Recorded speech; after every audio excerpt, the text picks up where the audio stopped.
Welcome to the West Ham Voice. Today's video, isn't just about the 3-0 defeat to Tottenham Hotspur. It's about what that result actually means and what it represents. A decade of divergence, a club that's lost its soul, and a fan base that's tired of being gaslit by an ambitious ownership. I was going to talk about the tactics between the two teams, the fact that Potter, in his post-match press conference, suggested that having defended 9 corners in the first half, it was okay to continue defending zonally as if we were going to get away with it for the whole game. I was going to go into other tactics, such as deciding not to play a striker because Nicholas Füllkrug was not fit enough, then why have him on the bench? And that Paqueta had played in a false number 9 role before and scored, and that Potter wanted Callum Wilson to come on as an impact sub because he knew Crescencio Somerville wasn't going to last the 90 minutes.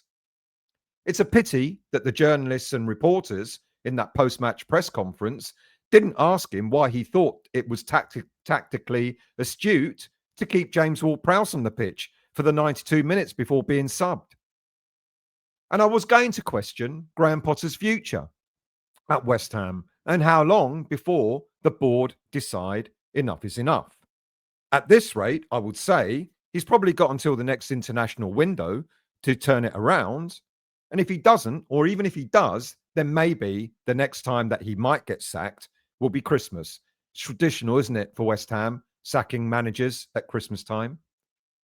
But as I said, I'm not going to delve into any of that, even though I've just done so. I'm going to reflect on this game in terms of the club's identity, its infrastructure, its recruitment of players, its youth development, and the emotional disconnect that's poisoning our club from the inside over the last 10 years since moving from the Boleyn.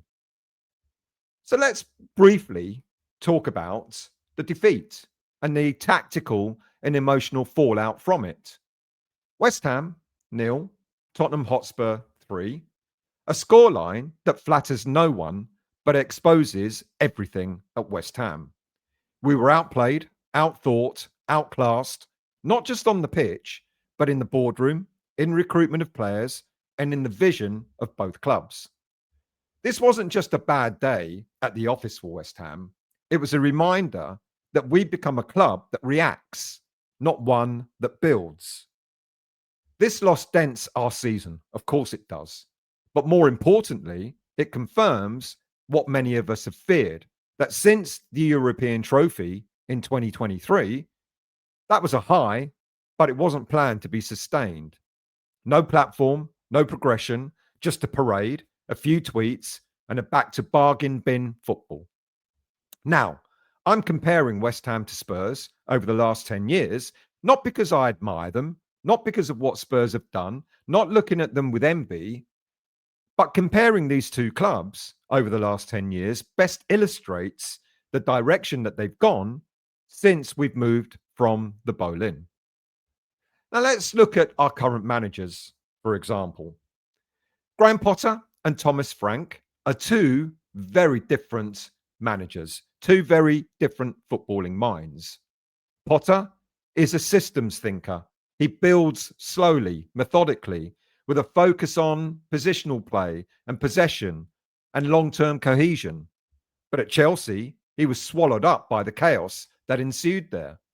So we thought, coming to West Ham, maybe it'd be different for him. But then we thought, hang on a minute, he'd been handed a squad that was built on short-termism, and he was asked to perform miracles with that squad. Whereas now, he's got the squad he wants. And he's got the tactics that he wants and the backroom staff that he wants. Any more excuses? Thomas Frank, he's pragmatic, emotionally intelligent, tactically flexible. He built Brentford into a Premier League mainstay with less money and more clarity than West Ham. He understands identity. He builds cultures. He doesn't just manage players, he leads a football club. And yet, what do we do when we have a managerial vacancy? We chase the cheapest option, the safest name, the one who seems to say yes to David Sullivan's whims. Now, although Spurs haven't always gotten the managerial recruitment right over the years, there seems to have been more ambition to ours. You look at Pochettino, Conte, Postecoglou, Frank, us, Sam Allardyce, the blip in Pellegrini, David Moyes twice, Lopetegui, Potter. It leads to the question as to where does West Ham United want to be? Pragmatic survivors of the Premier League or progressive contenders? Well, we're not expecting to get into Europe regularly through our league position, although I do ask, why should we not expect that? But fans want to see some ambition instead of just surviving the Premier League, because one day that survival will falter and relegation will be fatal to this club. And who knows? The way things are going this season, relegation seems far more likely than anything else. And then, of course, we look at the stadium. Now, let's rewind the tape a little bit. West Ham were handed the London Stadium, a soulless bowl designed for athletics, not football. Fans hate it. The atmosphere dies in it. And yet, we were told it was going to be a game changer to our future. Meanwhile, Daniel Levy, when he was at Spurs, he used our stadium deal as leverage. He pointed to our gift wrap tenancy and said Tottenham Hotspur needed parity. What did he get? He got assistance, all right, with a £1 billion state-of-the-art football stadium that he built. Purpose-built, fan-focused, and revenue-generating. We've ended up with an echo chamber with apparently retractable seating. They didn't even get that right. They got what could become a long-term fortress. And that's the difference, I guess, between vision and vanity. And then there's the fans and the disillusionment in the fan base. Let's talk about the real cost of stadium move to the fans itself, because don't want to talk about it in terms of money, in terms of pounds, but in terms of pride. We left Upton Park, a fortress of noise, a history, a community around it, for a stadium that feels like it was designed by someone who's never watched a football match in their lives. The London Stadium isn't just soulless, it's hostile to the very essence of what makes West Ham United. Fans feel completely disconnected, not just from the pitch, but from the club itself. The walk from Stratford station isn't a pilgrimage, it's a commute. The stadium acoustics kill chance before they even reach the halfway line. And as I've just mentioned, retractable seating, well, they're a metaphor for everything wrong with this era. It's temporary, it's awkward, and it's designed for someone else. And as I've said, they're not even retractable. They didn't even get that right. We were promised a world-class future. What we got was a rental agreement in a stadium built for athletics. Meanwhile, Spurs built a home, a real one. And every day, every match day, their fans feel it. You hear it from our fans on match day. It's not the same. I miss Upton Park. I miss the vibe. I miss the vibrancy of what was going on around Upton Park at the time. They're not just nostalgic laments. They're warnings. Because when a club loses its soul, it loses its future. Sure, we can't go back to the Boleyn. Sure, we're currently stuck with the London Stadium, but at the very least, the West Ham board can negotiate with the stadium owners to improve the matchday experience within the stadium itself. Let's remove that wall between the home and away fans. Let's agree to design or designate a standing area. Let's create a family zone. Let's get the experts in, the architects in, to find a way of trying to make that stadium more football focused than what it currently is. Sure, it's going to cost money. It'll cost money in the long run, but the cost will be dwarfed by the fans who just may come back to start watching West Ham at that bowl. But it's not just about bricks and seats, it's about identity. West Ham used to be a club that stood for something: working class grit, academy pride, a sense of belonging. Now we're a brand, a logo on a spreadsheet, a club that sells its soul for short-term optics and cheap managerial hires. Fans aren't just frustrated, they're exhausted. We've watched our club win a European trophy, and then we've regressed. We've seen promises of ambition turn into panic buys and PR spin. We've endured a stadium that just feels like punishment, not progress.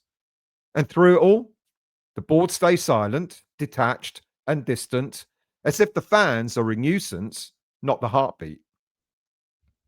So, what about that post match regression? Since lifting the European trophy, the Conference League, what have we done? We've sold key players, we've appointed stopgap managers, we've signed squad fillers, we've got no strategy, no succession planning, and what seems to be no ambition. And what did Spurs do? What have they done over the last few years?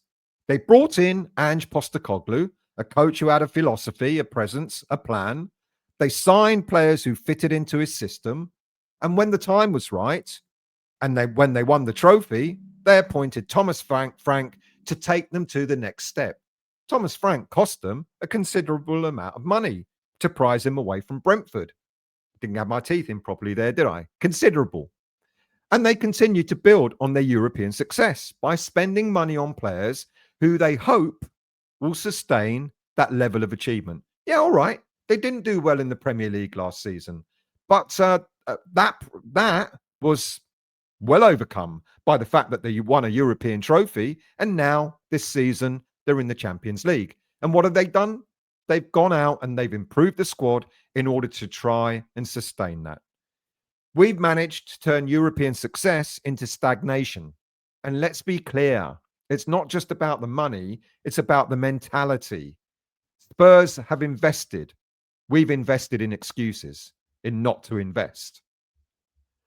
So, what about the future? What about the ownership or the lack of ambition from West Ham United? Daniel Levy, he wasn't perfect. If you ask many Tottenham fans, they would say they didn't like him. But he was a strategist. He leveraged assets. He built an infrastructure.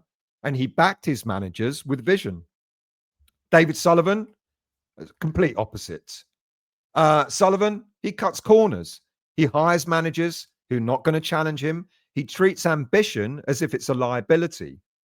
Spurs built a stadium, a squad, and a brand. West Ham have built a myth and hoped that no one would notice the cracks that have started to appear.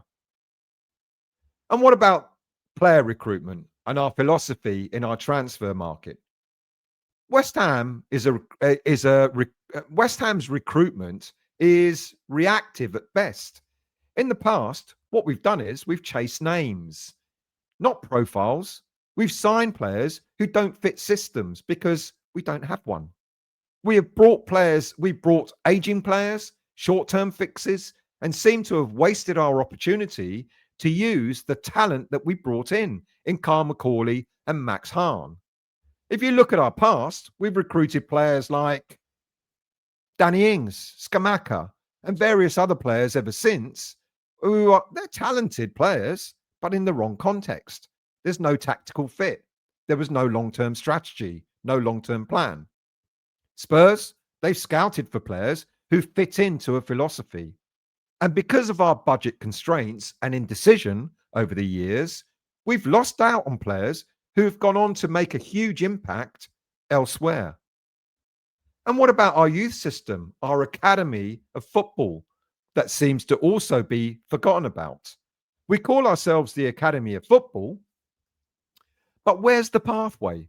Young talent, not on the bench, promising young players, or young talent who rot on the bench as well as not being on it, promising players who are loaned out and forgotten about. There's no integration. There's no belief. Spurs, they brought through a number of their players, not all perfect, but the intention to integrate their youth is there. What happened, for example, to Freddie Potts, the player who shone in pre-season, yet cannot get ahead of players such as James Ward-Prowse, Thomas Soucek, or even Andy Irving from the bench? So where do we go from here? What lies ahead? What's the future for West Ham United? Well, we've, in terms of the defeat, it wasn't just about the 3 goals, it's about 3 truths. We've lost our footballing soul, we've failed to build on success, and we're being left behind by clubs who dare to dream a little bit. West Ham United needs a reset, not just tactically, but culturally as well. We need leadership that respects the badge, understands the fans, and builds for tomorrow, not just survives for today. But until then, what more can fans do in order to be heard? Well, they can, and what they are doing through the WHUISC and Hammers United is to keep holding the board accountable, because this club belongs to the fans, not the boardroom. It doesn't belong to a balanced spreadsheet. It belongs to the fans. Disillusionment amongst the fan base isn't just apathy. Disillusionment isn't just apathy, it's heartbreak. And heartbreak, if ignored, turns into protests. West Ham United must remember who all this belongs to. Because if the fans walk away, all that's left is a logo, a stadium that nobody loves, and silence is complicity. And the fans, I guess, have had enough and they want to be heard.